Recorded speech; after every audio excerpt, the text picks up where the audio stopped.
उपजोनिया पुढती उपजोनिया पुढती उपजोनिया पुढती उपजोनिया पुढती काला काउदय भात काउदय भात काल खाऊदय भात काल खाऊदय भात तरी काल खाऊदय भात काल खाऊदय भात उपजोनिया पुढती हरी उपजोनिया पुढते उपजोनिया पुढती हे उपजोनिया पुढते काला काउदय भात काउदय भात काल खाऊदय भात काल खाऊदय भात हरी काल खाऊदय भात काल खाऊदय भात वैकुंठितो ऐसे नाय वैकुंठितो ऐसे नाय वैकुंठितो ऐसे नाय वैकुंठितो ऐसे नाय कवळ काही काल्याचे कवळ काही काल्याचे कवळ काही काल्याचे कवळ काही काल्याचे कवळ काही काल्याचे एकमेका घालून एकमेका घालून एकमेका देऊ हरी एकमेका देऊके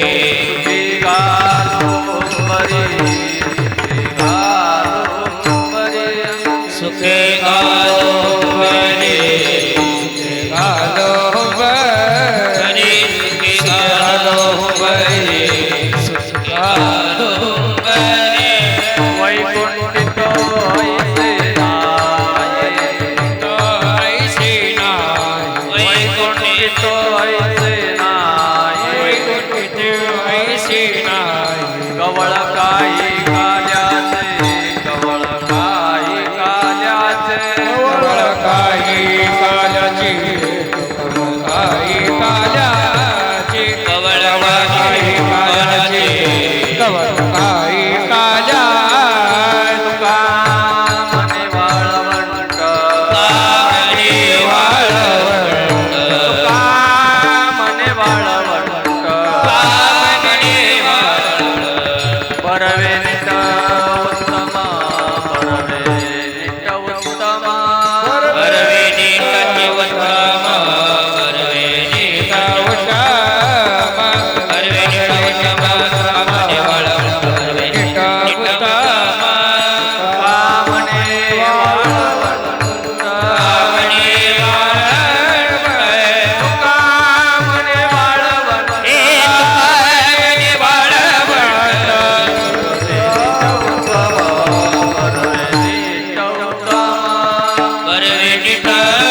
तो ऐसे नाही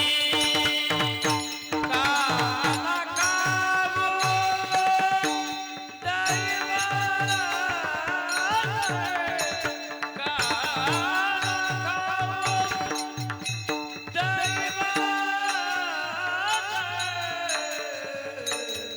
वैकुंठी तो ऐसे वैकुंठी तो ऐसे नाही वैकुंठी तो ऐसे नाही हे कवळ काही काल्याचे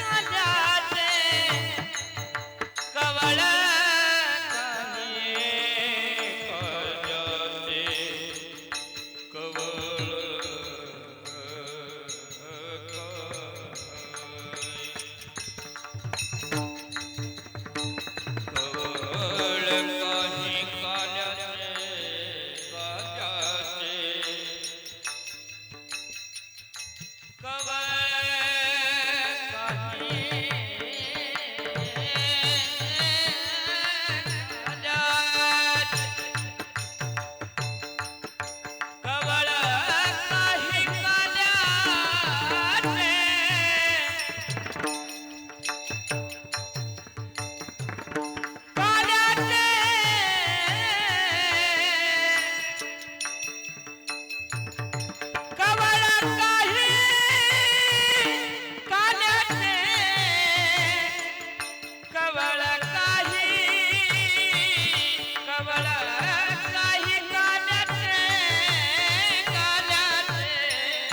वैकुंठी तो ऐसे नाही हे वैकुंठी तो ऐसे नाही वैकुंठी तो ऐसे नाही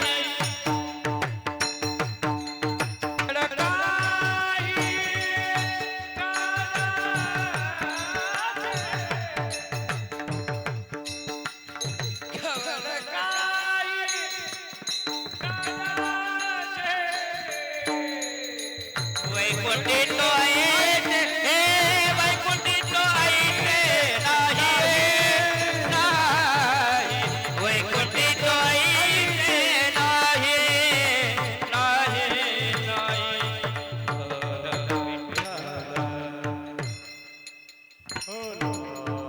हरी विठ्ठल रोज सांद्र नीलागुदबम जगननीत पाणी मंडन मंडनाना तरुण तुलसी माला कंदर कंजनेत्रम सदय विठ्ठल चिंतय पांडुरंग केलो प्रथम नमन दुसरे चरणा संततिया दुसरे चरणा संततिया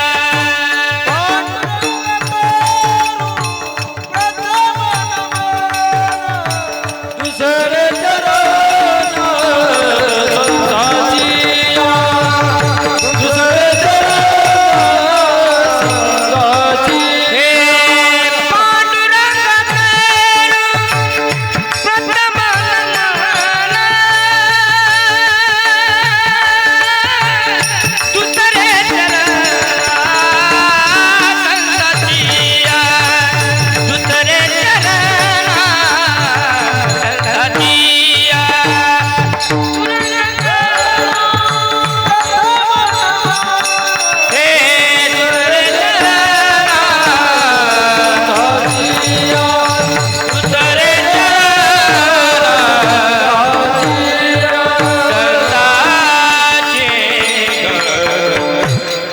पांडुरंगा कुरु प्रथम नमन दुसरे चरणा संताचिया त्यांची कृपादाने कथेचा विस्तार बाबाजी सद्गुरुदास तुकादायांचे केलिया स्मरण होय सकळ विद्यांचे अधिकरणात तेची वंदो श्री चरण श्री गुरूंचे ते नमस्कारो आणि आता अभिनव वाग्विलासिनी जे चातुर्यार्थ कला कामिनी ते शारदा विश्वमोहिनी नमिली मिया आता वंदरंग भूमिका कीर्तनी उभी होती लोका टाळ मृदंग श्रोते देखा तया माझे नमन दंडवत ऐसे नमना करुणी सकळा हरिकथा बोली बोबड्या बोला अज्ञान म्हणून आपल्या बाळा चालवी सकळा नामा म्हणे अलंकापुरी रम्य सिंहासनस्थं पदांभोजती जस्फुर्दि प्रदेशं विदिन्द्रादिदेवै सदा स्तूयमानं समाधिस्थमूर्ति भजे ज्ञानदेवम् नमो ज्ञानेश्वरा नमो ज्ञानेश्वरा नमो ज्ञानेश्वरा नमो ज्ञानेश्वरा नमो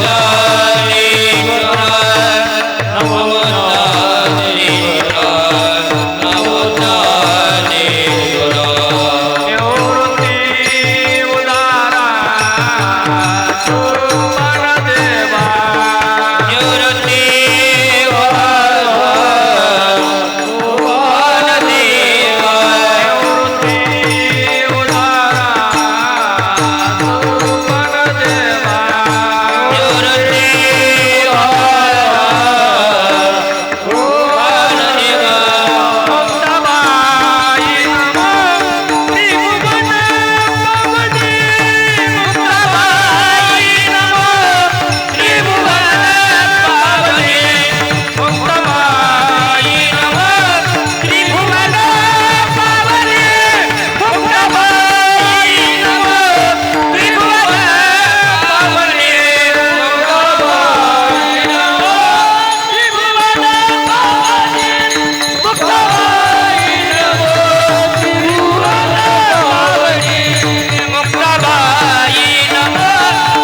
सुमन देवा निवृत्ती उदारा सुमन देवा निवृत्ती ज्ञानेश्वरा नमो ज्ञानेश्वरा निवृत्ती उदारा सुमन देवा मुक्ताबाई नमो त्रिभुवन पावनी आदत्रय जननी देवाचे प्राप्त प्रसंगी बालसंस्कार शिबिर तथा पंचदिनी कीर्तन महोत्सव आणि या पंचदिनी कीर्तन महोत्सवातील सांगतेची सेवा कलेची सेवा संयोजकांच्या वतीनं व्यवस्थापक मंडळाकडून माझ्याकडे आलेली आहे नाही तर सेवके करावे सांगितले काम आता आपलं काय आपलं पोरांनी सांगायचं ना आपण ऐकायचं नाही का म्हणून त्या निमित्तानं माझ्या वाट्याला आलेलं हे आजचं कीर्तन आहे आणि सेवेकरता उच्चारलेला अभंग संत श्रेष्ठ जगद्गुरु तुकोबारांच्या गाथ्यातील काला या प्रकरणातील सर्वांच्या परिचित पाठांतरातला आणि प्रसंगाला अनुरूप असा अभंग आपण चिंतनाकरता घेतलेला आहे जाता जाता एक वाक्य बोलून जाईन जगद्गुरु तुकोबारांच्या अभंगावर चिंतन करणे एवढा मी नक्कीच मोठा नाही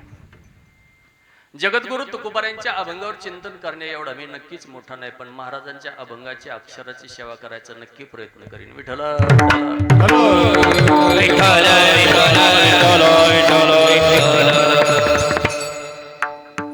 पंचकृषीतील तमाम सगळे संत महंत फडकरी त्याचप्रमाणे आचार्य कथाकार आणि महाराष्ट्रातील सगळेच नामांकित तुम्ही वयोवृद्ध तपोवृद्ध ज्ञानवृद्ध सगळे ज्येष्ठ मंडळी या ठिकाणी उपस्थित आहात आणि समस्त वैष्णवांच्या मांदियाळीमध्ये सुरू असलेला हा भव्य दिव्य पंचदिनी कीर्तन महोत्सव आणि त्यानिमित्तानं तुम्हा सर्वांची लाभलेली उपस्थिती आहे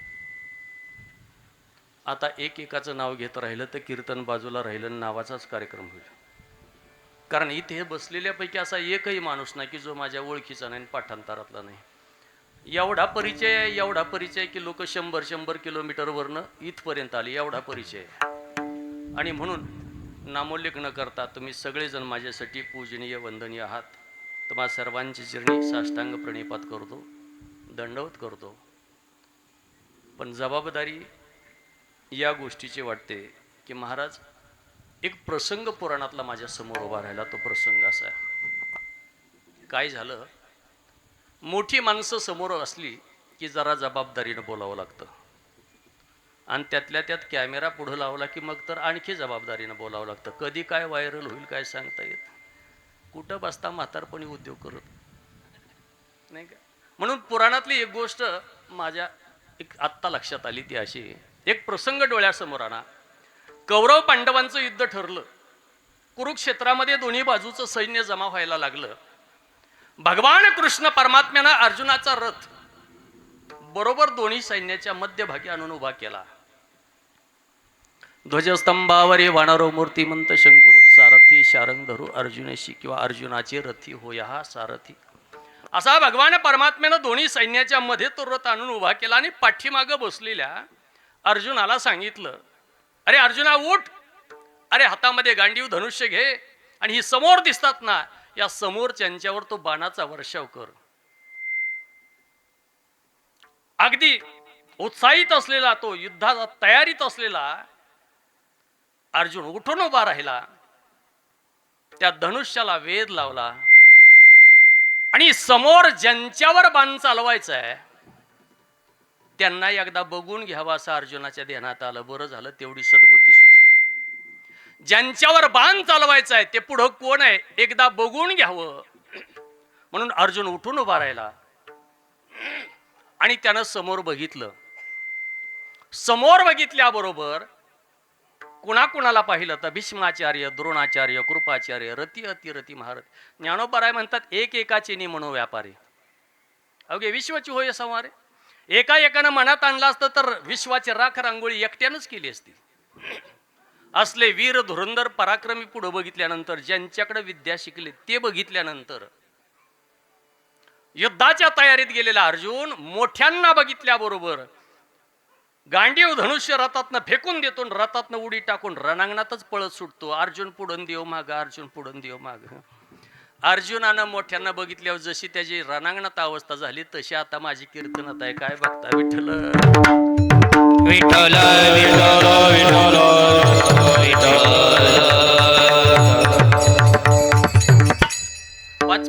25-30 कीर्तनकारच असतील. ह्या सगळ्यांना बघितल्यावर अर्जुनाची जी अवस्था झाली दादा ती आता माझी कीर्तनात आहे. पण तरी सुद्धा तुम्हा सगळ्यांची कृपा निश्चितच माझ्यावर आहे आणि ज्ञानोबारांच्या तुकोबारांच्या कृपाशीर्वादावर निश्चितच बोलायचा मी प्रयत्न करतो. कारण त्यांची कृपा झाल्यावर येडा वेद बोलला.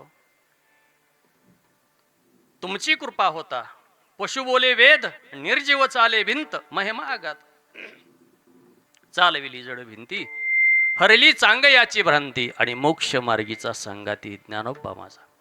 आणि म्हणून त्यांच्या कृपेनं बोलायचा प्रयत्न करतोय. आज काल्याची सेवा आहे. अनेकदा तुम्ही पाहिलं असेल की काल्याचं कीर्तन हे सकाळी असतं नाही का. काल्याचं कीर्तन हे बहुतांशी सकाळी 9 ते 11 किंवा फार फार तर 10 ते 12 या वेळेमध्ये असतं. पण अपवादानं श्री क्षेत्र पंढरीमध्ये जर गेलो बघायला, तुम्ही पाहिलं का नाही मला माहिती नाही, पण पंढरीमध्ये जर गेलं तर तुम्हाला काला संध्याकाळी बघायला मिळेल. आणि आपण तो प्रयत्न केवळ पंढरी करते म्हणून आपण करतोय असं नाही बरं का. आपला प्रपंच फाटका आहे. कारण एवढं सगळं झाकायचं म्हणलं तर मागच्या 2 वर्षापूर्वी ते झाकूनही बघितलं. एकदम अचानक वादळ आलं आणि सगळा मांडव सगळ्या गायरानाने हिंडला. आणि म्हणून म्हणलं एक तर आपला फाटका प्रपंच आहे, त्यापेक्षा संध्याकाळी तर संध्याकाळी. आणि म्हणून हा प्रपंच आहे, वेगळं काय नाही. तुमच्या शंकेचं समाधान का केलं तर काला सकाळी असतो तो संध्याकाळी का, तर आपल्या परिस्थितीनुसार. आणि शेवटी मानलं तर काल आहे, नाहीच मानलं तर काला किती वाजता केल्यावर आपला काला होईल कळालं तर बरं आहे. मानलं तर काल आहे असो. आणि म्हणून हा सेवा, हा प्रसंग या ठिकाणी आज आपण सगळेजण आलोय. महाराज काल्याच्या पाठीमागं खूप मोठी परंपरा आहे. नाम सप्ताह संकीर्तन सोहळा 3 दिवसाचा असो, 5 दिवसाचा असो, 7 दिवसाचा, 9 दिवसाचा, 11 दिवसाचा, 21 दिवसाचा, 11 महिन्याचा नाही तर 11 वर्षाचा असू दे, सांगता म्हटलं की काल्यानंच होते. त्याच्या पाठीमागं कारण काय असेल तर काल्याचं कीर्तन हे परिपूर्णतेचं कीर्तन आहे. परिपूर्णता झाली असा त्याचा अर्थ आहे. तुम्ही म्हणाल महाराज एखादं उदाहरण सांगा. मंदिर त्यावेळेला दादा पूर्ण होतं की ज्या वेळेला त्या मंदिरावर कलश बसतो. नाहीतर किती कोटीचं मंदिर बांधलंय हे महत्वाचं नाही, त्याच्यावर कळस आहे का हे महत्वाचं आहे. येणार जाणारा माझ्यासारखा कोणी बी बघतोय का बिजवडीत लय लांब मोठं मंदिर बांधले पण अजून कळस बसवलेला दिसत नाही.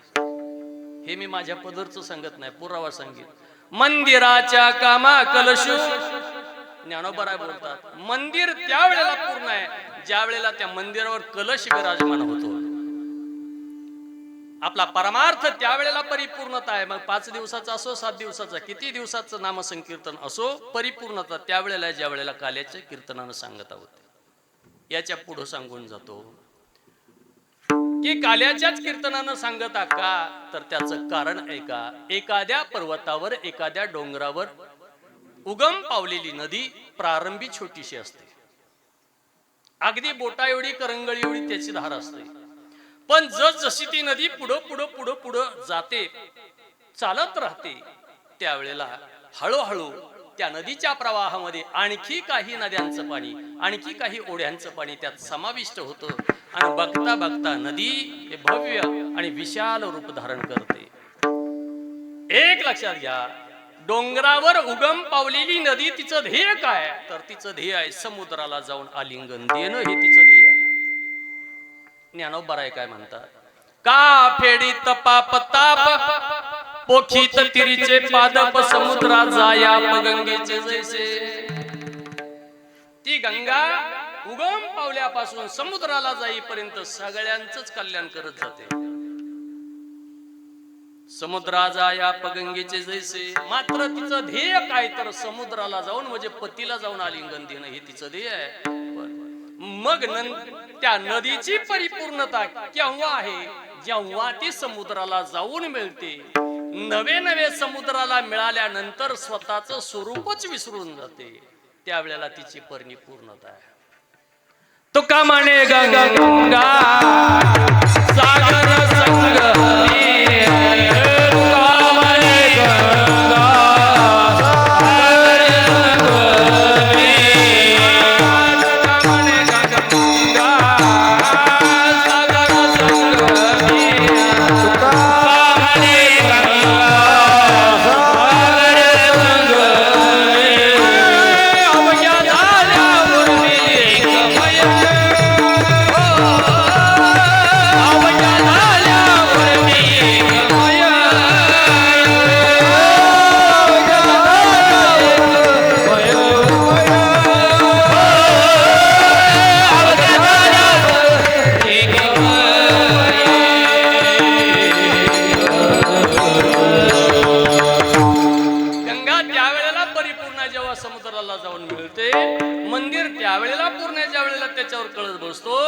संकीर्तन सोहळा त्यावेळेला परिपूर्ण आहे जेव्हा त्या काल्या नावाच्या प्रकरणानं कलश चढतो. आणि म्हणून हा काल्याचा महाराज अट्टहास आहे. काल्याच्या पाठीमागे खूप मोठी परंपरा आहे.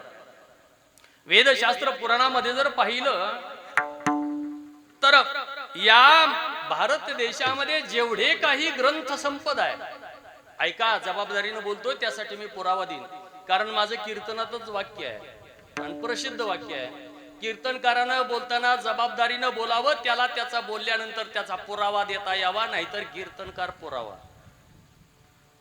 म्हणून मी जबाबदारीनं बोलतोय की बाबा रे, काल्याच्या पाठीमागे खूप मोठी परंपरा आहे.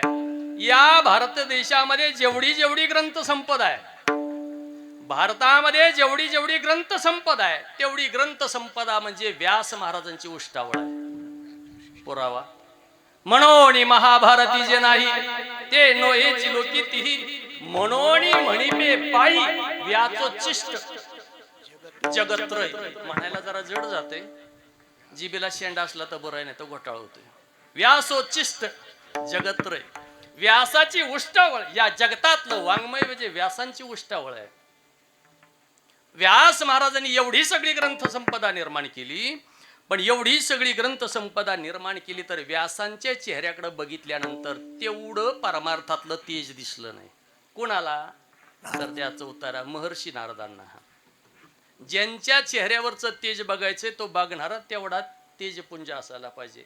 आता नारदांना दिसलं नाही त्याचा अर्थ नारदांचा अधिकार आता इथं काल्यात सांगत बसत नाही. काय नारदांचा अधिकार, हे स्वतः साक्षात भगवान परमात्म्याला सांगितलं, हे माझ्या पायातलं जोडं घेऊन तुझ्या डोक्यावर घेऊन चल माझ्या माग. कथा सांगून वेळ घालवत नाही. एवढा अधिकार ज्यांचा होता. त्या नारदांची आणि व्यासाची भेट झाली आणि नारद महर्षीने प्रश्न विचारला. म्हणले, व्यास बाबा एक प्रश्न विचारू का? दोन्ही समान दर्जाची, समान अधिकाराची, समान व्यवसायाची, समान क्षेत्रातली लोक एकत्र आली की त्यांची चर्चाही महाराज तशीच होते. दोन संस्था प्रमुख एकत्र आले तर चर्चा तशीच होईल. तुमच्यातली किती पळून गेली? म्हणजे हे सगळीकडे रडगाणं तेच आहे. कुणाकुणाच्या पोटात दुखायला लागलं, शाळेतनं किती वेळा फोन आला, ह्या भानगडी चालूच आहेत. आम्ही दमलो. सोळ बाबा पाया पडून सांगतो, कुठनं म्हातारपणी दुर्बुद्धी सुचली. शहाण्या माणसानं 10-5 गुरं गोट्या वाढवावी, गुरं वाढवावी, पण पोरांच्या नादाला लागू नये. पण आता बंद करावं तरी आबरू जाईल. नाही इला जरा सांभाळावं लागतं. आता काय करत. दोन समान क्षेत्रातली माणसं आली की चर्चा तशीच. दोन वादक एकत्र आली तर त्यांची चर्चा. यादव महाराजा संघ गेल्यावर किती देते तिर? मग सोळ बाबा बरं आहे का यादव बाबा बरं आहे का आबी बरं आहे? विनोदाचा भाग सोडून द्या. प्रत्येक क्षेत्रातली चर्चा वेगळी. दोन शेतकरी एकत्र आले, चर्चा वेगळी नाही का? हा ते सगळं ऐकतच आहे. जुना माणूस आहे. चला. आणि मग व्यास महाराजांची आणि महर्षी नारदांची भेट झाली आणि नारदांनी विचारलं, व्यास महाराज एक प्रश्न विचारू का? म्हणले, विचारा ना. देवा, तुमच्या चेहऱ्याकडे बघितल्यानंतर एवढी सगळी ग्रंथ संपत्ती, एवढं ज्ञान म्हणजे तुमच्या चेहऱ्यावर ते परमार्थातलं ज्ञान दिसायला पाहिजे. आमचे महाराज नेहमी सांगायचे, जुन्या काळातले महात्मे होते त्यांच्या चेहऱ्यावर तपाचं तेज असायचं. वाक्य डबल आहे का? जुन्या काळातले महात्मे त्यांच्या चेहऱ्यावर तपाचं तेज असायचं. आत्ताच्या काळातले महात्मे त्यांच्या चेहऱ्यावर तपाचं नाही, तुपाचं तेज आहे. हा फरक आहे. गाड्यांची 5 बोट तुपात आहेत, त्याच्यामुळे तेज तुपाचं आहे. जाऊ द्या. आणि मग विचारलं, म्हणजे एवढी ग्रंथसंपदा निर्माण केली पण त्या ज्ञानाचं तेज काय चेहऱ्यावर दिसत नाही, समाधानी तुम्ही वाटत नाही.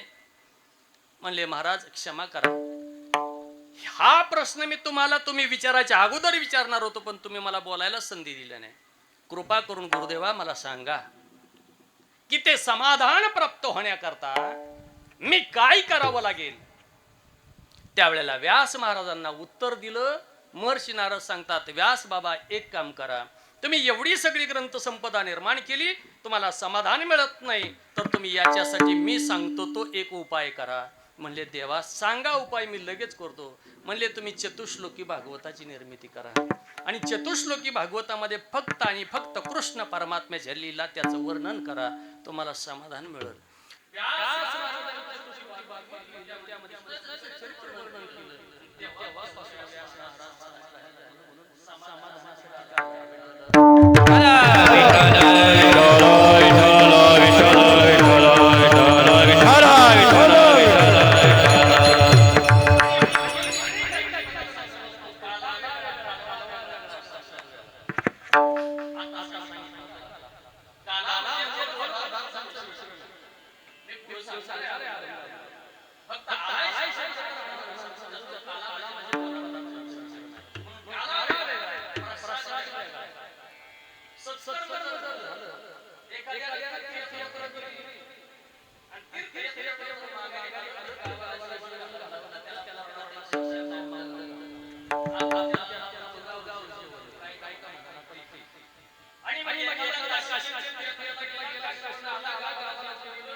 आणि त्या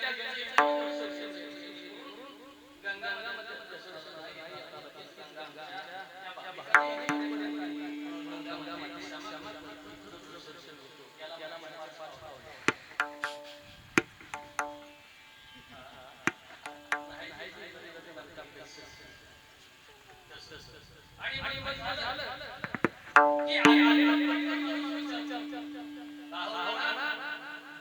तुम्ही काशीच्या तीर्थयात्रेला गेला होता पण तीर्थयात्रेत त्यावेळेस असं आहे की काही संकल्प अंतःकरणानं स्नान करून ते तीर्थयात्रेचा उपयोग आहे. वेळच कधी काही संकल्प करावा लागतो काही त्याग करावा लागतो तेव्हा ते तीर्थयात्रेचा उपयोग होतो. कावळा म्हणजे काशीला गेला काय संकल्प केला याला पंचमहात्म्याचा विषय समजतो.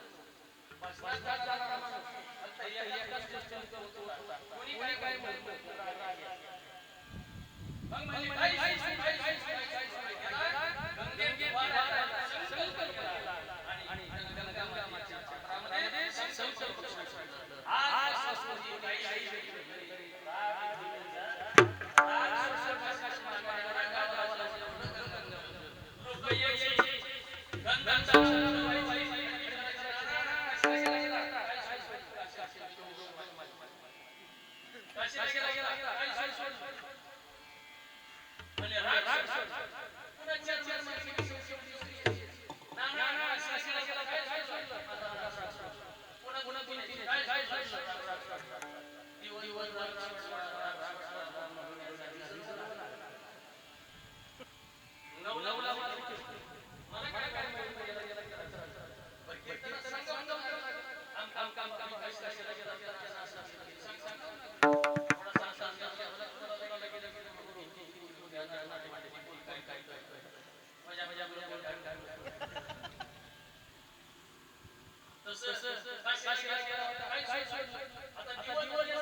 लेकराचं पोट भरावं म्हणून दोन पदार्थ एकत्रित करते. असं कधी होतं का? आई म्हणजे बाया, हे बघ, हे तुझं ताट आहे, त्यात बाजूची भाकरी आहे, हे घे आणि खा. ती पोर म्हणतं, आई कालवण. काय म्हणतं? एक ग्रामीण भाषेतला शब्द वापरतो, पण तो इथे काय? ती पोर म्हणतं, आई नुसती भाकरी कशी खाणार? त्याला कालवण नकोय. कालवण. आई ते कालवण नीट ऐका बरं. आईनं कालवण आणून दिलं की लेकरू त्या भाकरीचं आणि कालवणाचं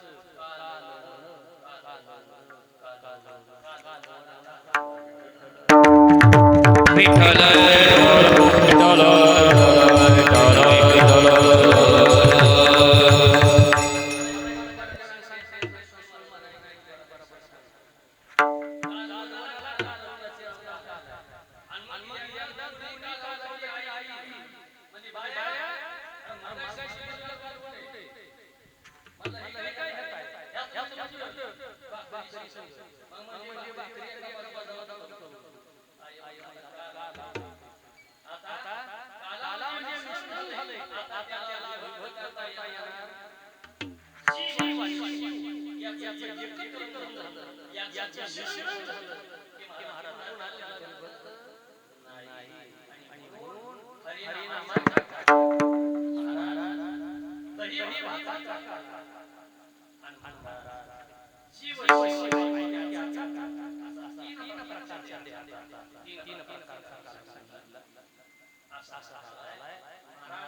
हे दास चरित्र